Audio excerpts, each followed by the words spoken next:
So Kesselrun Resources, we're exploring for near-surface high-grade gold in an emerging gold district in Ontario, northwestern Ontario specific. There's some forward-looking statements. If you want to read more, go to the website. So northwestern Ontario, underexplored top-tier jurisdiction in Canada. We've got several multi-million ounce gold deposits in various stages of development. Both projects are 100% owned and mostly shallowly drilled and underexplored. We've been focusing on the Huronian project.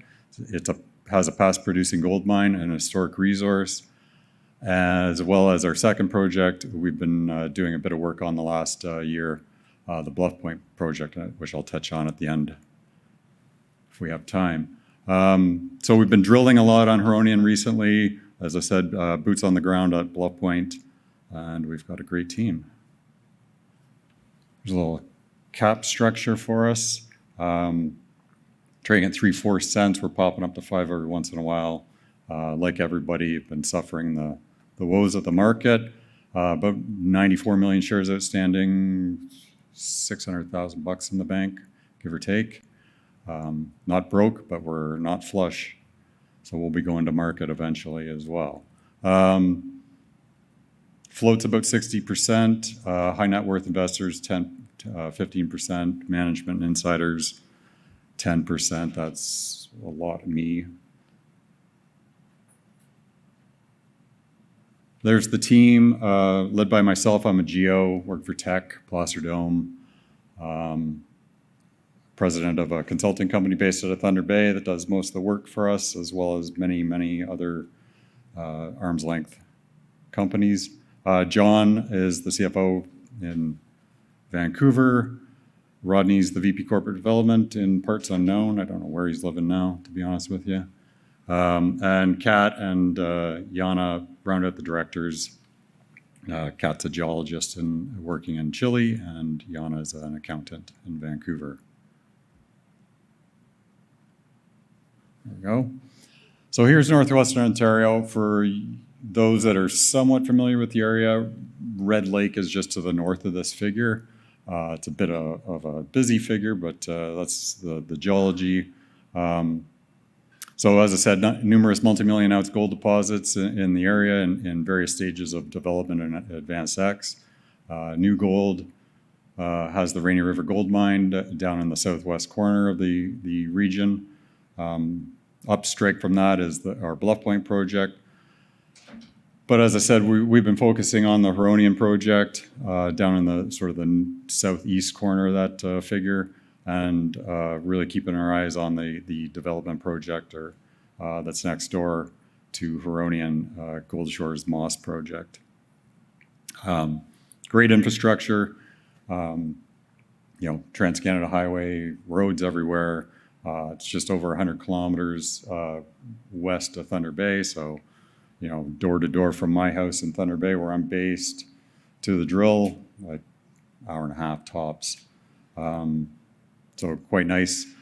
As you're driving south of the Trans-Canada, you drive past the Hydro One power line or power grid that they're upgrading right now in their big push to upgrade the system for future mine development. So mining-friendly jurisdiction, great place to work. There's a zoom in on Huronian, 100% owned, 4,600 hectares, so a decent-sized project. As I said, a historic resource was done in '98, about 500,000 ounces at 14 grams gold. It is historic, so we're using it as an exploration guide only. So that's my disclaimer, and you can go back to the fine print later. But it's a tough one. All the core was dumped. Most of the assay certs weren't available, and other than GPSing and collars, which we did most of them, we're relying on handwritten logs. Now digital, everything's digital, but past producing gold mine as well, about 30,000 ounces at 0.3 ounces, produced back in the 30s. And it's got, tons of high grade and bulk tonnage targets. We've been working hard outlining, existing targets and expanding them, or expanding known zones, finding new zones. And as I said, we're right on strike we're right next door to Moss Lake.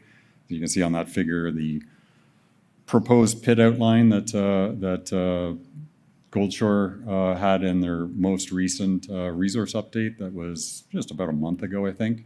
So pretty decent resource. I know I'm not supposed to add the ounces, but about 6 million ounces at just over a gram. So a nice resource. Off the cuff, my opinion, I think there's double that at least there. I've looked at the data, mostly publicly available, so you can dig through the assessment reports and see it all.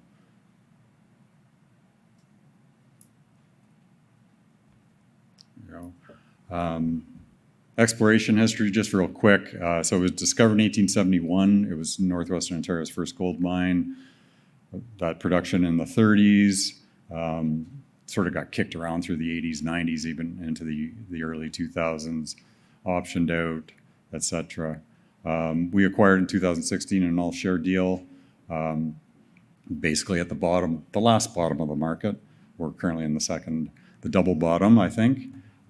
So we acquired it. We compiled all the data, got everything together, got it drill ready.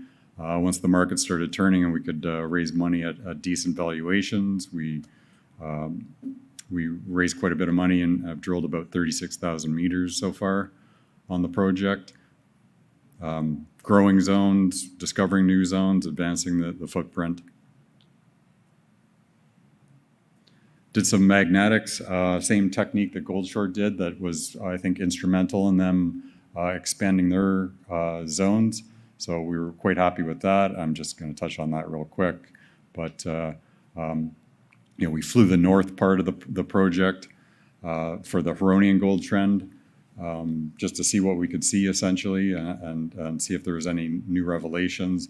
But really focusing on the south where the strike extent of the geology from Moss Lake comes onto our project, really looking for satellite deposits. You can probably see a few flexures and breaks in there that are our targets. We've had boots on the ground the last summer, checking them out, doing a little bit of overburden stripping as well. So that's a bit of a zoom in of the Huronian mine area with all the zones. The takeaway is we've focused most of our drilling in this area. What started out as a very simplified geological model of 4 zones: Huronian, McKellar, Fisher, and Fisher North.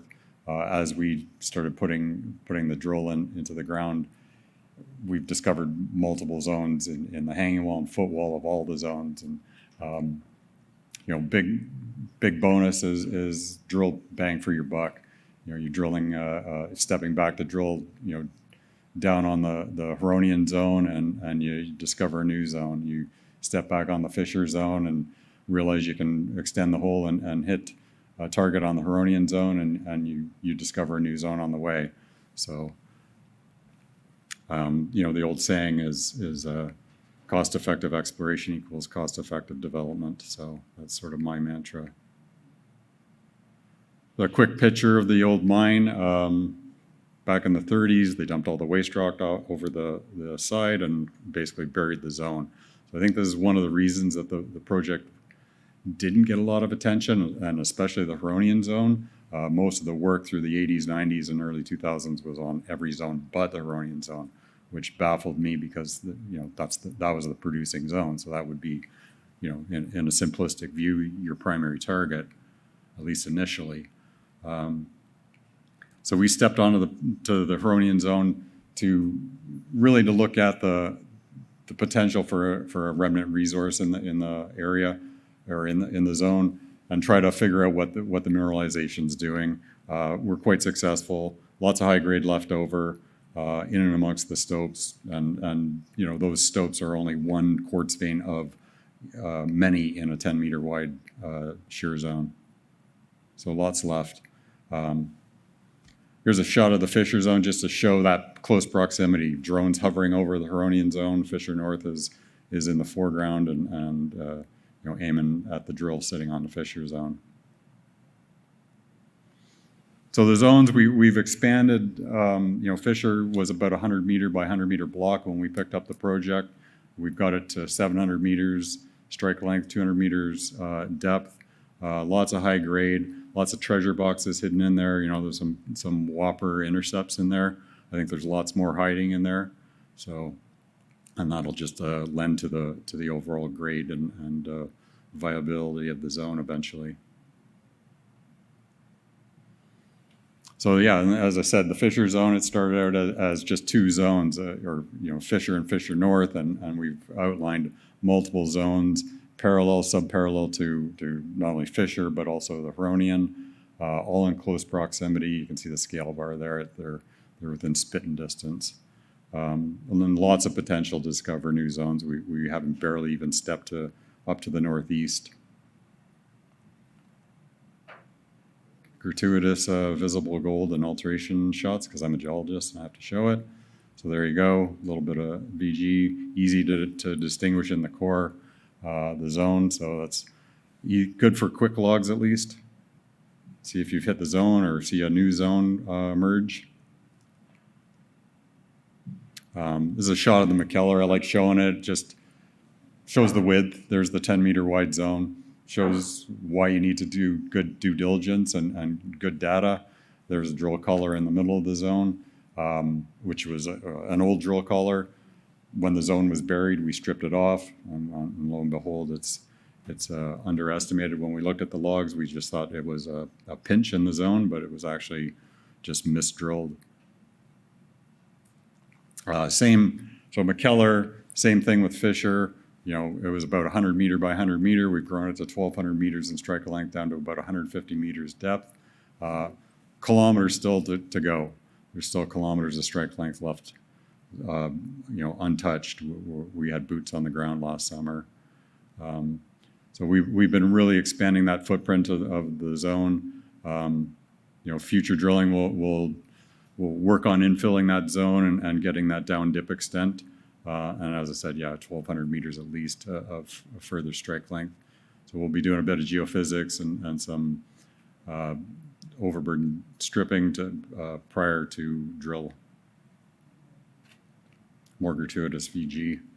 So that's McKellar, a little bit of different alteration, a little bit different looking, but mostly host rock related. So as I said, we've completed 36,000 meters of drilling.